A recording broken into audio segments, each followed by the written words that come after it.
My father was there. I opened the door, he was behind her, and he stabbed her in the face with a corkscrew. I thought he had months. They gave him 3 days to live. And I've left, and Mum's rung me crying. She's going, I believe she's pulled himself out of bed. He's told the doctors where to go. He said, if my son's fighting, I'm fighting. He lasted 3 years. I rocked up on stage and she was out there. And I started to sing. And just the look on her face, because my daughter was like she was the chubby one in school, and she got picked on a lot in school. So for me to go and sing for her, and as soon as I started singing, she was just...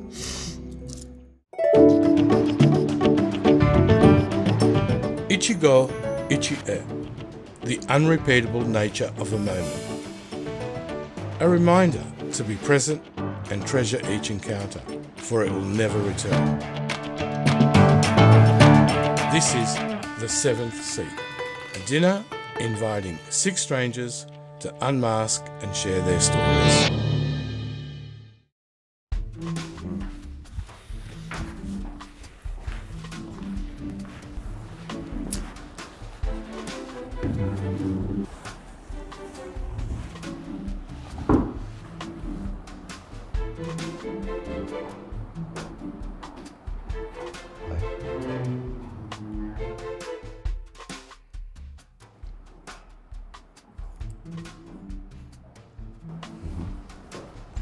Hi. Hello.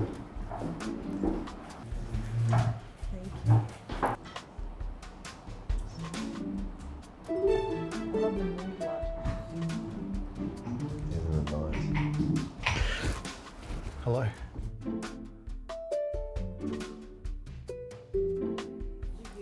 G'day. Hello.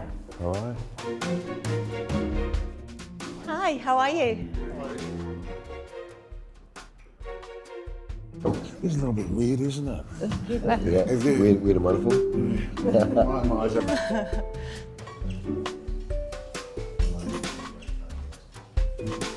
Hello. Hello. Good evening. I'm Steve George Macris. Thank you for being here. Tonight is simple. There's no script, no prepared questions, no right or wrong way to be. It's just 6 strangers sharing a meal and seeing wherever the truth takes us. Every one of you has lived a real life. Victories, losses, turning points.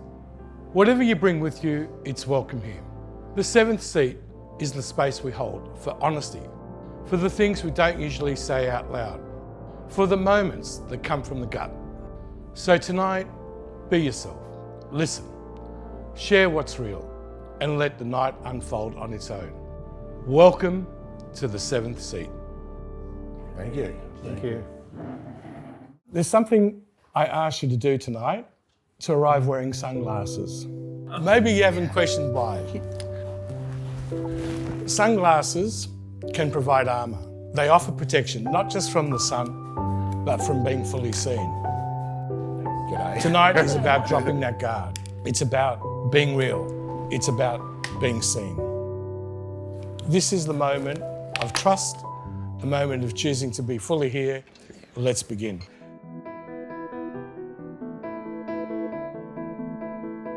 So we're very fortunate. We've got one of the best chefs and her partner here. T is a trailblazer. In 2023, she was nominated as one of the best up-and-coming chefs in the country. And this year, she got nominated Chef of the Year by Gourmet Traveller, Chef of the Year, Good Food Guide, and the accolades will go on and on and on. All I can say is, like, we are going to have some of the best food, we're going to have some of the best conversations, and just all I say is just relax into it, enjoy, and let's have a great night. Cheers, everyone. Cheers. Cheers. And welcome to the 7th seat. Cheers.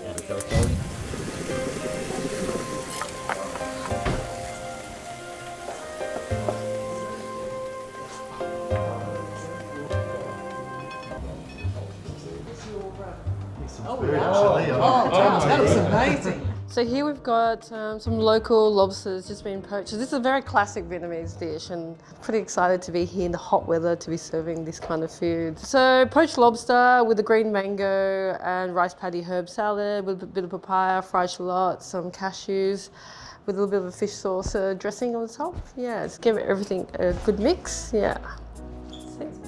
Thank you so much. Guys, just please go for it. Yeah, go for it. Oh my God.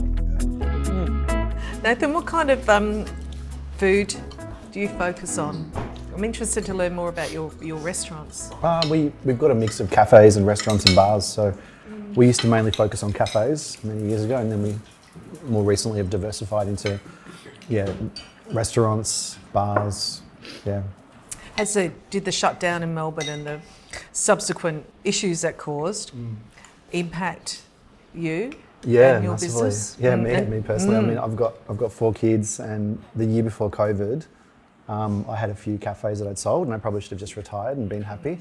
But something in me decided to open 5 cafes the year before COVID. So I opened one in June, one in July, 2 in October, and 1 in December. And then in March, we were in lockdown. So for the first week, they were like, good luck, everyone. Sorry. And then they started talking about JobKeeper, but at that time they were like, we need 12 months of your trading history. And I'm like, how about 3 weeks? But we managed to get JobKeeper and got through, and a lot of things positive came out of it. But, that's where you've got to innovate and I guess, start to find ways to add value, and, innovation is when, those things come out of that kind of hard times, I guess. What's a practical example of that innovation in hospitality? I guess a lot of places started to look at taking over existing sites that were already set up, minimising the cost that you go into and you fit out. We had a farm that we had set up at the time, so we started growing a lot of our own produce and being a lot more involved in that. Yeah, and just kind of, I think as a business, being a bit more kind of understanding of what your purpose is and what your why is, and then really making sure that that comes through in your food. I look at the Freshwater Creek, which is, I thought you were mad when you opened that, because that's, okay, so it's a farm cafe. Yeah. The land, I know that land is really, really awful soil. It's an awful soil, and you're doing it organically, is that right? Organically and community-based, so it's almost like a not-for-profit, is it? It is, yeah. Oh, I didn't know you knew about it. Yeah, no, I've written a story about it. Have you? Oh. Yeah. Yeah, I mean, look, I had restaurants, and I always felt like they were successful, but I didn't feel like I was feeling very fulfilled. If I'm in the industry, what am I doing about the food system, and what am I doing about the community? And I don't know, like, I'm sure you've all had times in your life where you feel like you've made it and you're feeling like what success is, but I felt really empty. And so I decided to just, without even thinking about it, which is the way I generally do things, is to take a lease on that farm and basically create a community farm that focuses on food security, and essentially training and employment pathways for people. It's a 4-acre farm, and basically we offer training and employment pathways for asylum seekers. So women who have never had employment in the Geelong region, they've been here for between 1 and 10 years. They've never had a job and facing massive barriers to employment. We invite them into the kitchen. And I guess this is the kind of funny bit, that this all happened from COVID. When COVID hit, we had all these restaurants. This is amazing. And we had this farm, and all our restaurants were closed. And then the local council said, hey, we want to support you. We'll give you $50,000 to provide food relief meals. And at the time I was like, hey, actually, we're okay. We've got jobs, we've got houses, we've got roofs over our head. Why don't we actually engage with the community who are most at risk and get them to prepare the food? So we reached out to a company that assists asylum seekers and said, hey, we've got this money. We'd love to run this program. So these 3 women from Afghanistan came to the kitchen, prepared 100 meals every week that were just the most beautiful, culturally appropriate meals you've ever seen. Donated them to the local food relief, which is where they were normally getting food. So now they're actually providing the food. After 6 weeks, we paid them to do that, and then we helped them find employment. And then the money that they essentially, at the end of that 6-week program, do a dinner where we invite the public to come and eat their food. Yep. And then the money that raises funds the next group of women. So over the last 7 years, about 50 women have gone through it. And so that would not have happened if it wasn't for COVID. You know? So do you feel that your heart is filled now, because you were saying that you felt that there was sort of... Yeah, definitely. Yeah, when you have the why, the how is really easy, right? Yeah. And I never really had that. And I think for me, Yeah. And I think some of the most beautiful things come from the hardest place. You know, in life, if you really get a hold of it, your downest points, your best things come from there. You know what I mean? The hardest things. Yeah. You discover yourself. You find you discover new things, new people, new ways. That's so beautiful, mate. Like really, really good on you. There's a real connection as well between the soil. Essentially, is where all life is formed, and when you think about our food, it all comes from the soil and the nutrients. Yeah. And 90% of serotonin and happiness is made in your gut. In your stomach. And this is the health. You'd know this too, wouldn't you? so- The health stuff. Health. What you eat. Health. Saying that food. very patiently. The reality is that, It's like, so you know, the food that we eat and the way it's grown directly impacts your physical and mental health. Exactly. And it also impacts the way the environment, like we're all about sequestering carbon into the soil, reducing greenhouse gases, but just fundamentally putting your hands in the soil, where all the microbiome is like, that's the truth. And you're earthing yourself as well. Yeah. All the answers to our problems are below our feet, aren't they? Yes, absolutely. Another Totally. What about you, Sarah? What do you do? So I help people reset their nervous systems. So I do a multitude of different breath works. I do the Wim Hof method, calligraphy health, sound healing, Reiki, restorative yoga. I know why you're next to me. You are all over it. All the tick. All it takes. Oh, And I kind of fell into that. I owned a construction company, and after COVID, it went into liquidation. And overnight, I lost my home, my marriage, my integrity, everything that you can possibly imagine just kind of diminished. So I needed to dig deep. The stress anxiety was just through the roof. And so I looked to natural healing modalities to assist me to get me through that part of my life. So you fell apart mentally and physically? Absolutely, I didn't want to get out of bed. Chronic insomnia, chronic anxiety. I didn't want to go. I was in the press and I didn't want to face going out. I had to go to the market about 2 weeks after this happened, and I had to say, can you give me a job? And to build the courage to do that when people are talking about you. And no matter how anything happens, people always seem to have a negative slant on and a perception of you, and people think you're a failure, but then people are also talking about you and you've lost your life, and then you have to rebuild again, and there's one way: you either do it or you don't. Like, if you're a good soul person, I love it when I see my friends, succeed and do stuff, but I watch other people try and, they say things behind their back and they do things, and if they do fail, they kick a dog when it's down, you watch people cop it. The true friends, and I know because when my first world title fight, I lost that. And when I lost, the amount of people that walked away, my true friends came closer. And the same thing happened to me when I was a millionaire. I became a millionaire, I lost it. And the people that walked away, and like you say, the people that are saying things, people do things, but the true people show up, and true friends will show up, and you get to see but the same thing for yourself. Look at you now, you're obviously really in control and got your life, and I know holistic health. I've had to been a part of it all my life, and to put all of those things together, and you're a part of all of those things. It's like one of them is good. If you're getting all of them, that means you're really on top of what you're doing and everything. But without being hungry, food can't taste so good. And I know you've been through something bad, but your life's probably better now than it ever has. Sarah, it seems to me that you were able to find healing once you allowed yourself to become vulnerable. Absolutely. And you became vulnerable by putting yourself back out into the market, but you had to reach that place where you felt that you could be vulnerable. I completely understand that. And that's when the healing really begins, isn't it? Absolutely.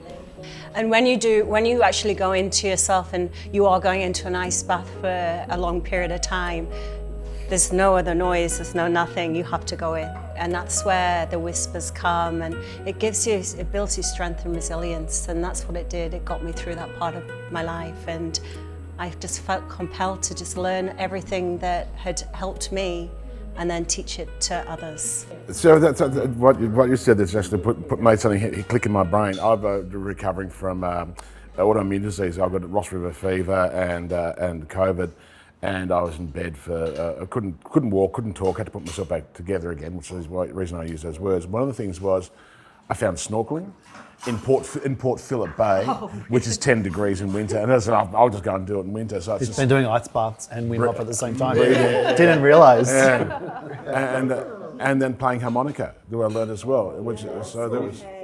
So I just learned something. It's like now You have massively, well, you're healing yourself. You diaphragmatic breathing.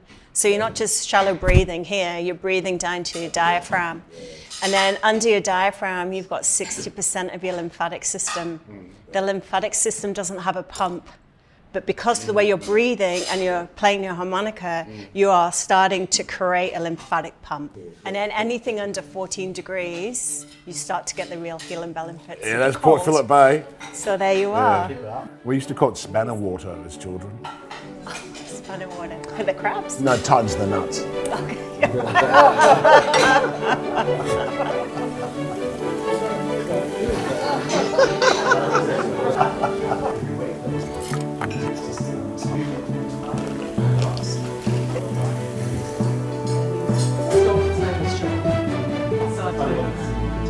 Oh my God, sorry. Oh my God, hello. So here we've got a cod from Rocky Point Aquaponics in Queensland. Taste roasted it in the oven with and dressed it with spring onion butter and oil. So spring onion oil is a quintessential Southern Vietnamese condiment that goes on anything and everything. Put it on corn, put it on fish, put it on chicken, put it on whatever you like. With that, this entire sort of layout in front of you we call gong. So to build your own or to wrap your own. So get your leaves and herbs in the middle of the table. You can use some rice paper as well that we've got, and you basically use that as a vessel. Build your own little wraps. We've got spring onion, cucumber, we've got pineapple as sort of like condiments to go with, and then some vermicelli noodles as well with deep fried shallots.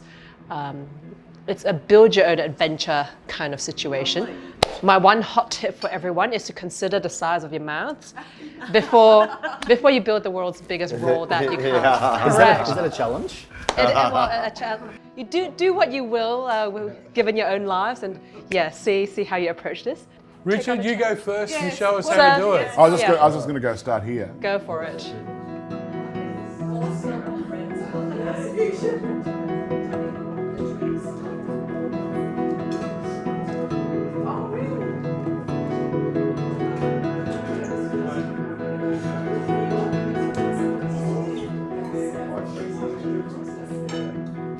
Just the right amount of heat. We can't do this food down south. You have to be up. You have to be closer to the equator, getting closer to the tropics. Because it just doesn't translate. You can't get fresh ingredients like the macroot lime, just all of the herb, the leaves.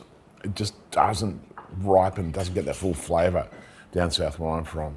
This embraces that flavour of the tropics. I feel like you talk about Thailand, I feel like I'm in Darwin where I spend a lot of time. I lived in Darwin for a short time. Darwin is brilliant. And you'd think it'd be a tough sort of part of the country, but it's actually really nice. The community's so nice. Everyone's helping everyone, you know? Yeah. A friend of mine just went through the cyclone. They had 300 mil of rain overnight, and inside the place she had all the people who didn't have cyclone-proof housing. Yeah. They went to her place, and she's got this house on a bush block and goes little houses around it. You know, the single mums, the people who have gone under domestic violence. She does them up, she feeds them up with the veggies out of her garden, gives them space, and they can go down to the river, avoid the crocodiles. Just looking after people who didn't have a place to go, a secure place to go. Oh, isn't that beautiful? Yeah. What were you doing living up there, Melody? Sorry? What were you doing living up there? My partner and I just decided that we needed to change, and we'd always loved Darwin. He'd gone up there for work often, so we'd been up there a lot and decided just to take the plunge and move there because I just needed a totally different scene. So we did, and we ended up spending about 9 months there. But the tropics is beautiful. I mean, you know, the fresh fruit, the fresh vegetables, the markets, and the coastline. I mean, Darwin's just such a beautiful, beautiful place. I really want to know more about Melody's work. Yeah, with the dolphins. I'm really going to have to turn quite a long story into a very short one, just for the this dinner tonight. Essentially, I grew up in a household that was, racked with domestic violence. Really, it was part of our daily life. And I'm sorry. Shit, I'm sorry. It's okay. Yeah. But it's okay. Yeah. I am not defined by my No, past. yeah. I just want to acknowledge it. Thank you. Yeah. I appreciate that. So when my mother and I eventually escaped to the family home, we rented a small flat, and my father found us. He started stalking us, so we had to split up. So I was 16, didn't even finish school. I had to drop out of school. And then, of course, Mum left, and she moved in with her new boyfriend, and I was left in the flat. So I worked in hospitality. I worked in restaurants to make money so I could pay rent for the flat, basically. And occasionally Mum would come round and bring my washing, and one day my father was there. I opened the door, he was behind her, and he stabbed her in the face with a corkscrew. Oh, are you kidding me? No, I'm not. She fell into the flat, screaming at me to remove this thing from her face. And so first thing I did, it was all a bit of a blur, but amazingly I kept really quite clear-headed throughout the whole thing, as strange as that may sound. And grabbed a towel, I took the corkscrew out, and then I knew I had to lock the door, but my father had tried to take his own life outside the door, and he was just in a pool of blood. Ambulance came, police came. Cut a very long story short, he survived, my mother survived too, and I had to testify against my father to put him into jail because I was the only witness. He hated me. I created this mask where I was a party girl, I worked behind bars, I loved the nightlife, but really that wasn't me. I was just having a good time and really not facing up to what had happened and dealing with it. And it wasn't until one day my late brother said to me, Mel, you look like a wreck. And I went to the beach because I've always loved the beach, and I sat on a sand dune, I watched the ocean, and this seagull landed next to me who had no feet. And it was obviously after something to eat, and I looked at the seagull and I thought, I need to get my shit together here because my life is not going anywhere. If this seagull can just manage without any feet, then I can actually get off my backside and turn my life around. So at that point, I decided that the only way that I had to turn my life around was to go back and finish school. So I went back and did matric and got through that part-time. And my father was in jail, and basically he took his own life once he got out of jail. And that was during my exams. So I then put myself through university. So I was still working several jobs to do this. I didn't have a home. I didn't have a family to support me. I had to make it work myself.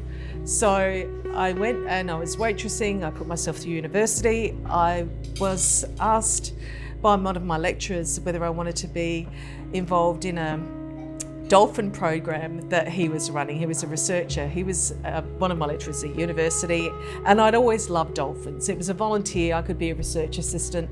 So I did.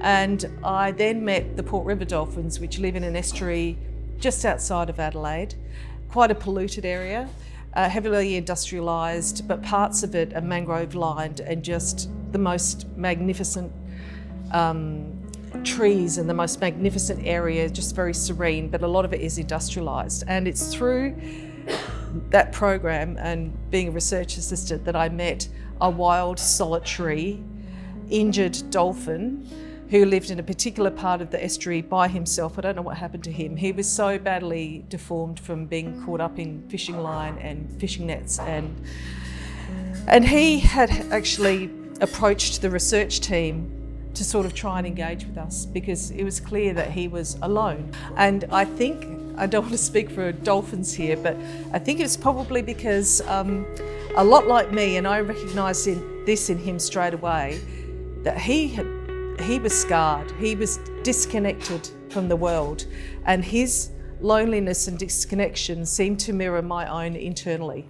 So I automatically felt this amazing compassion and empathy for this poor dolphin who became one of my best friends over a period of 3 years and taught me about the importance of living in the moment, the importance of forgiveness, the importance of compassion, of acceptance, and courage.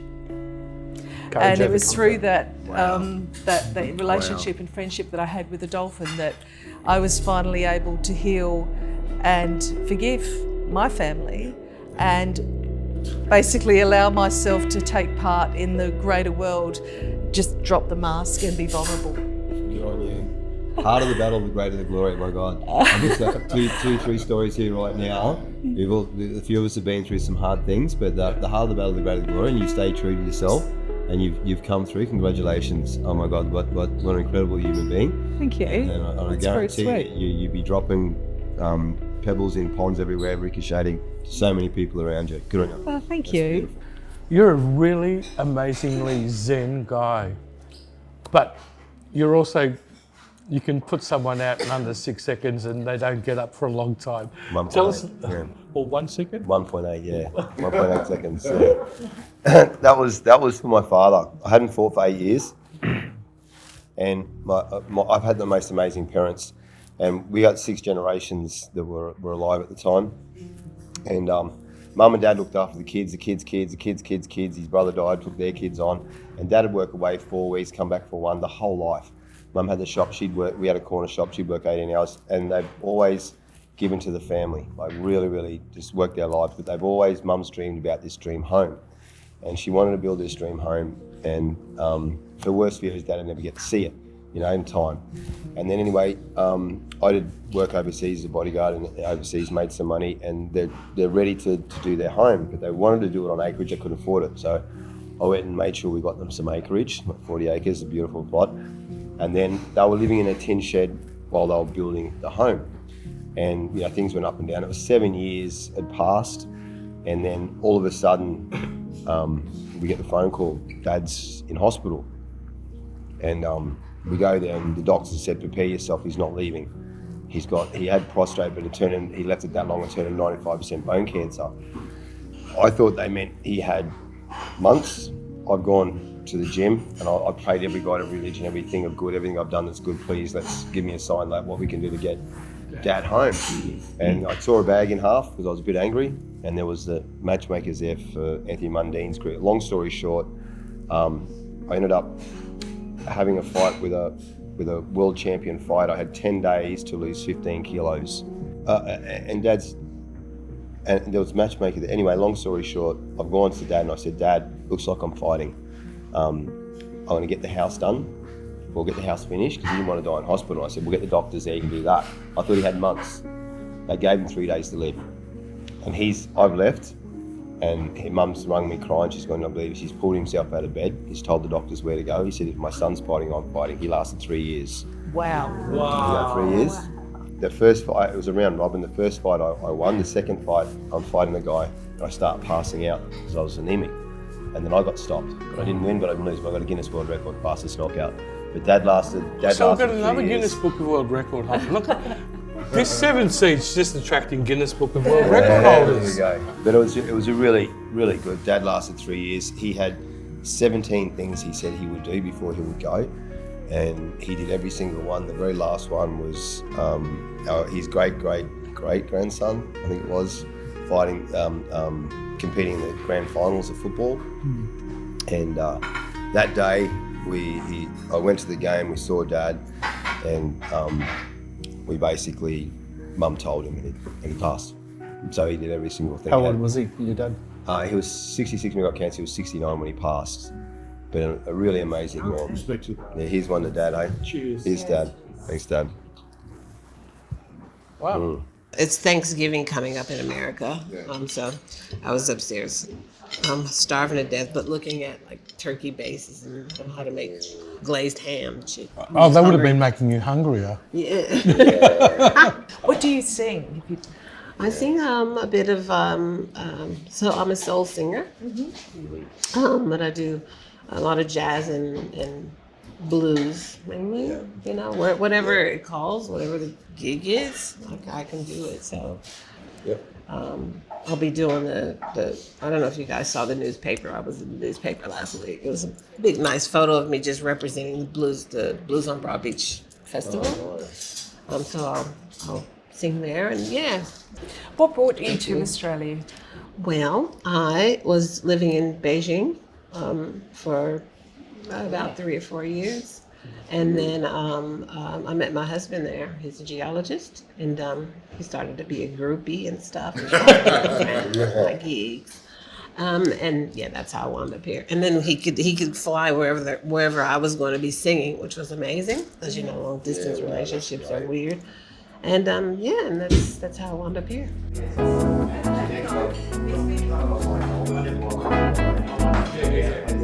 Listen, you're all welcome back. So the last course is just coconut jelly with kumquat that's been macerated in a bit of honey, fresh. Thank you so much. Thank you.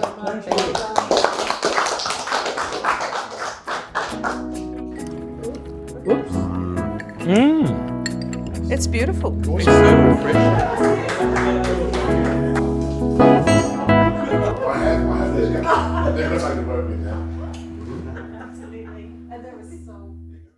Just wanted to say, you've probably noticed in front of you, there's an envelope. Now, I don't want you to open the envelope just yet, but one by one, what I'm going to do is I'll call out someone's name and then I want you to open the envelope and read the question. Sarah.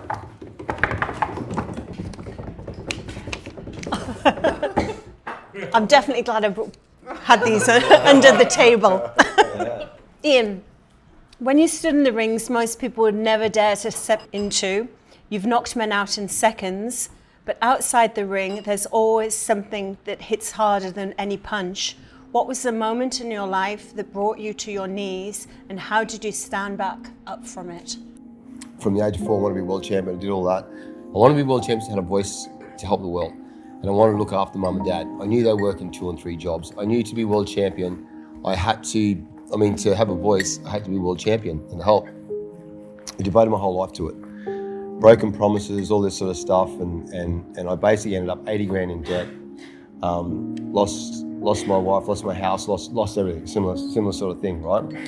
And my whole life was that. And like, I honestly was very close to suicide. If it wasn't for my mother and my son, I wouldn't be here because I wouldn't leave them with it. But from that came the strongest points of my life. I ended up moving overseas, becoming a millionaire, found the true values in life. But the thing for me is just never give up, never stop. Surround yourself with the people that matter. They're the people that matter. Don't listen to the white noise of the people that say stuff that's not right or wrong. And time tells all truth. I call it the 11th commandment. Time tells all truth. If you just sit in your space, and trust is proven, never said. And the people that do that, surround yourself with them, because I'll be there. And then you do the same for others. But my strongest battles have definitely been outside the ring, not inside the ring. But the values of that, like I said before, the harder the battle, the greater the glory. And when you come from that place, you get to share that with others. And that's probably been what I can give for that. Yeah. That's awesome, man. Now, thank you so much. Well, why don't we do a drum roll and you can ask the next question in your envelope. Okay. Drum roll.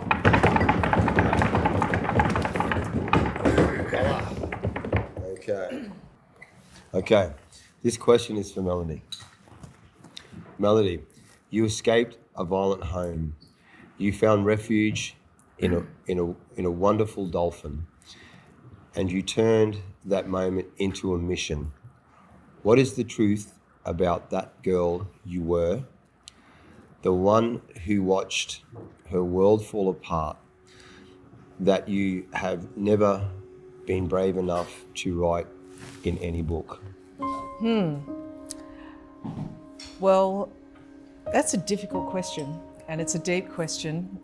So I think one of the truths is that there is still that hurt little girl inside of me, even though I've managed to overcome the trauma, get my life together, heal, and make something of my life. And I'm proud of what I've actually achieved in my life. I'm very proud that I was able to prove my father wrong.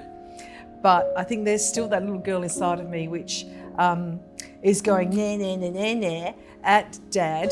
And I wonder whether how much of that actually spurred me on to continue to move forward.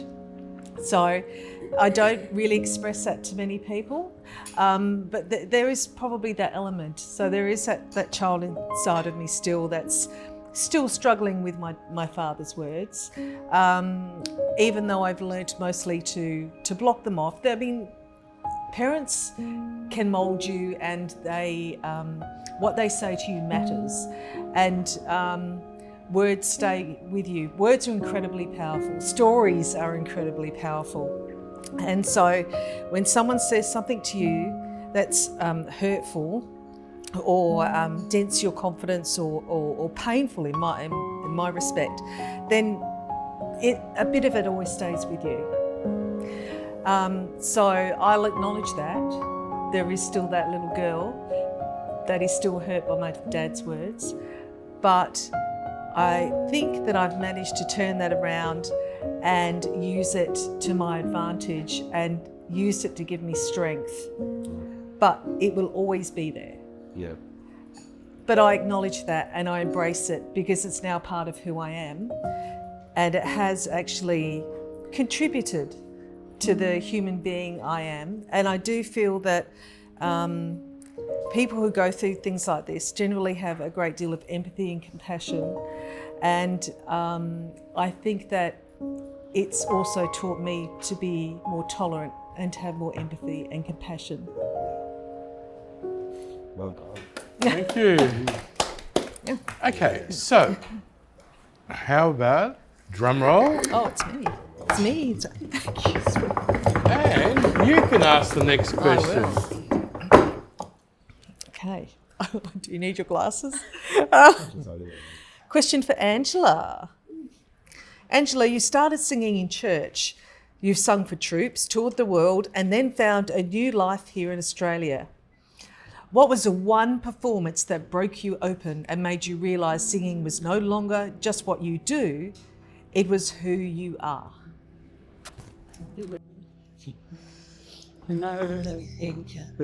Honestly, this is gonna sound weird, but years ago I have two daughters. I have a 35-year-old daughter and I have a 29-year-old daughter. And my 35-year-old daughter, when she was probably 12, and I'd been singing and working, and I realized that you can actually sing and pay a bill, put petrol in your car and get some food. So I was already doing that, and I was already working overseas and coming back home and missing the first tooth and losing the first tooth and just things. But I was asked to, I used to go around to different schools and sing for students. It used to be like a Friday rally for young kids in elementary school. And this isn't like a gig. It wasn't a gig. It was me going to my daughter's school, and she didn't know that I was going to be there. You get emotional about that one, sorry. But I think that was one of the best gigs in my life, because she didn't know that I was going to be singing, and she was out there on the rest of the students, and I sang "I'm a Hero" by Mariah Carey, and I rocked up on stage, and she was out there, and I started to sing, and just the look on her face, because my daughter was like she was the chubby one in school, and she got picked on a lot in school, so for me to go and sing for her, and as soon as I started singing, she was rolling around on the floor, like embarrassed sort of that Mom was up there singing, but it was so much pride that I saw on her face. And I think that was the best gig for me. to sing. I didn't know that was going to happen.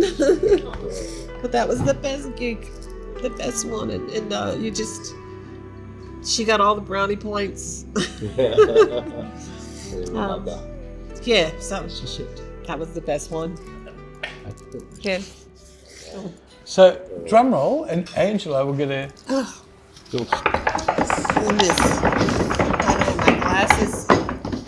Question for Sarah.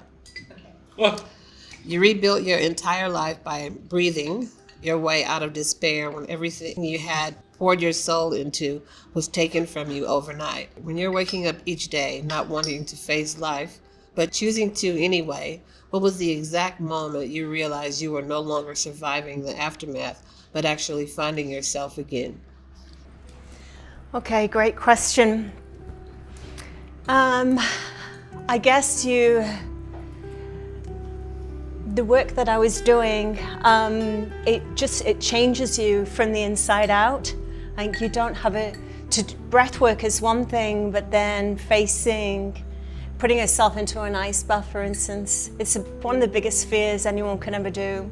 And you go in there and you don't want to go in. Every part of you is screaming not to, but you go in and then you sit there and then your mind starts to calm down because you're only thinking about it. So I can't believe how friggin' cold it is. It's freezing. But then you start to sort of change your thought pattern because you're quieting down.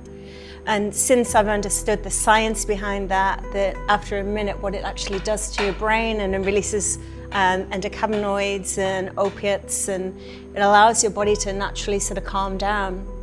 And so once doing that every day, I started to feel that the noise in here, let alone everybody else, but in here was starting to calm down, and I was starting to able to control that. And then by being able to control that by doing the breath work and the cold, and I did a lot of sound healing, then that quietened my mind completely down, that I was then able to go into myself. And that's when I really felt, right, I've done that, I can do absolutely anything, and you can. And I guess that's where I said before, you can hear your soul whisper to you. And you already have the answers within yourself. It's like you've got to go in deep to find them. And your soul would never give you a mission that you couldn't accomplish. So, yeah. This is a wild card. This is for Chef T. Hang on. T, hang on. T, JY, you've flown all together for this segment. Your partners in life and in food. And T's Chef of the Year award has placed anchovy at the centre of Australia's dining conversation. When you think about the journey you've built together, the risks, the pressures, the breakthrough, is there one dish that captures your moment of truth as a couple? The dish that says, this is who we are, this is why we matter, and what is the story behind that? Before we opened the restaurant, I was working for other people, and never worked in an Asian restaurant prior to opening Anchovy, and we realized there was a gap in the market, and I've always thought there was always double standards in I guess European cuisine versus Asian cuisine, and especially when it comes to offal or blood pudding and stuff like that, because when you go to a European restaurant and morcilla, black pudding, it gets boudin noir, it gets praised, but when it comes to Asian food, there's this weird stigma of like grotesque to some degree, or that it's adventure bucket list. Check it off your list for having eaten this awful dish. So it's never held to the same level of prestige, I guess, to some degree. Versus European cuisine. So.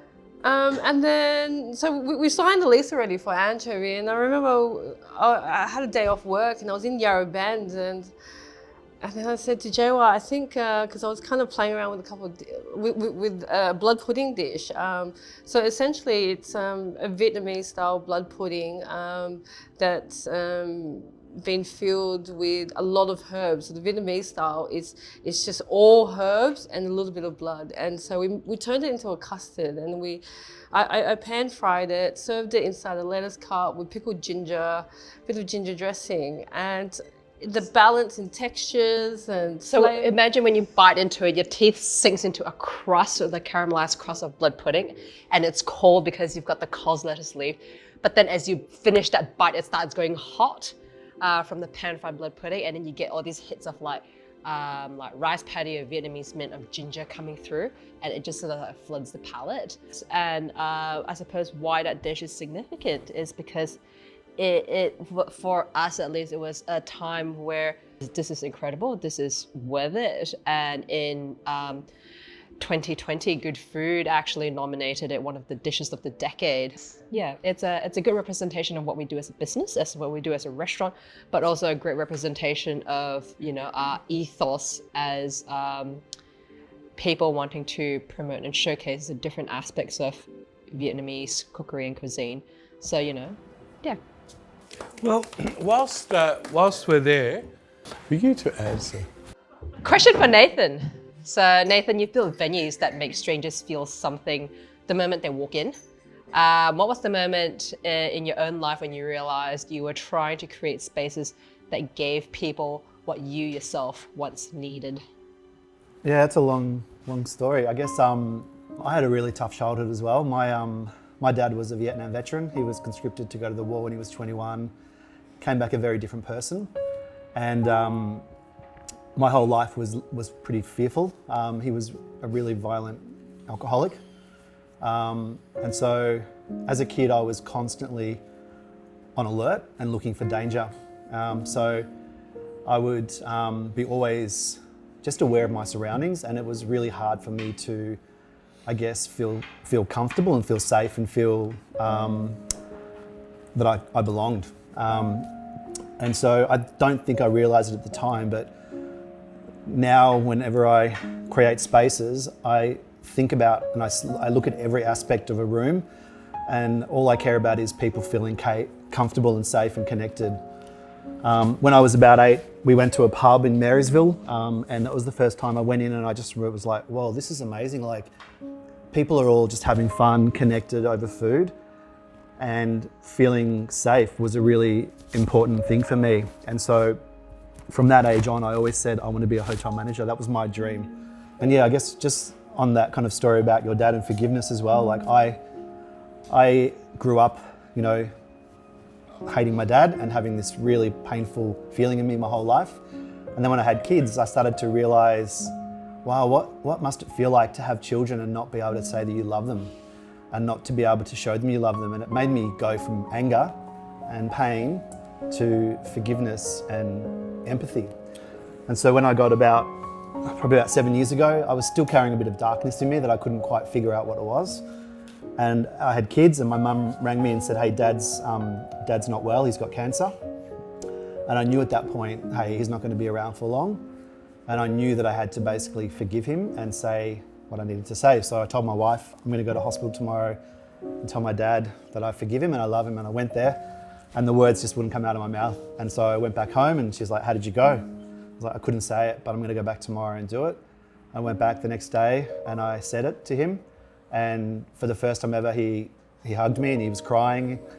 And so, yeah, I guess I've realized now that my whole life is about connection and healing. And it's not just for people, it's for myself as well. And so, yeah, that's probably what my role is in life. You know, I believe that I was always the one that took the brunt of my dad's anger, and to the point where I actually convinced myself that I was a bad kid, because it's easier to think you're a bad kid than to think your dad's not a good person.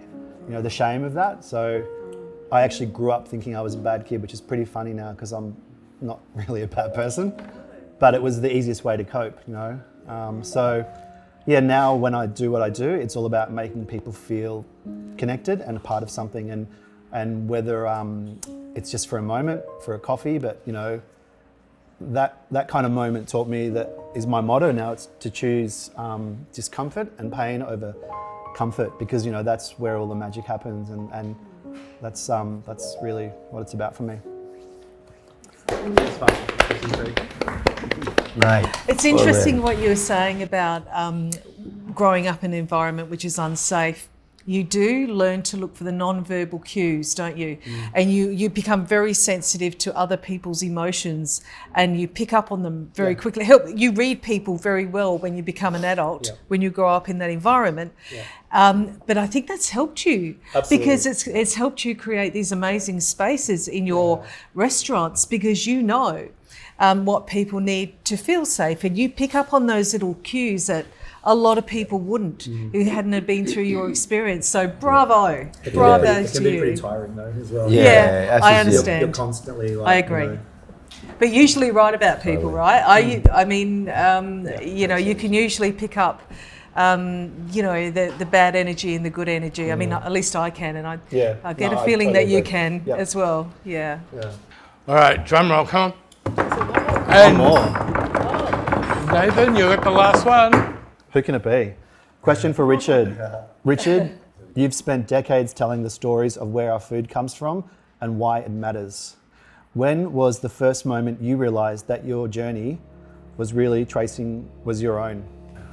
Growing vegetables on the farm next to Dad. And when he died when I was young, I'd continue that on. That was a connection I still had with him. Growing broad beans. I still remember planting broad beans. Planting a broad bean, and I like that. When you're little, everything's bigger. Everything's bigger. These broad beans are this big in your hand, you put them in the soil. And I'm only 8 years old, and they grow, and they grow. Like they start off, they unfurl, and they get bigger and bigger, and soon they're up to your waist, and soon they're above your head. And soon you're in a forest of broad beans. And then they start flowering, and broad beans have a really, really sweet, heady smell. They've got this beautiful aroma, and just enveloped in it, something you've done, something you've grown. And then they begin to fatten up and turn to broad beans, and you can harvest them and eat them. So every spring, I've got this, I can pod the broad beans, get my girls, sit next to my girls, and then we gently steam them. And that's something I used to do with my dad. That's it. It's pretty simple. It's always bringing it back. That's a beautiful memory. Yeah, and a beautiful safe space with your own children where you might have had trauma in the past, and you transform that trauma into something beautiful. And you make something absolutely wonderful. That's safe, that's forgiving, that's move on, that helps heal other people, that makes your children proud, and you know that it's healing. Every food has a story.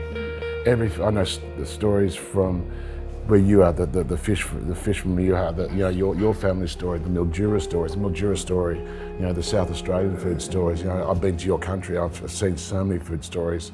Your country is one huge food story where you originally came from. Food is story. Yeah, that's what it's about. Food's not about eating. It's not about status.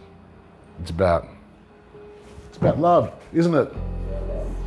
Yeah. It's all about love. Thank you so much, Richard. If there's one thing I hope you carry with you from tonight, it's this.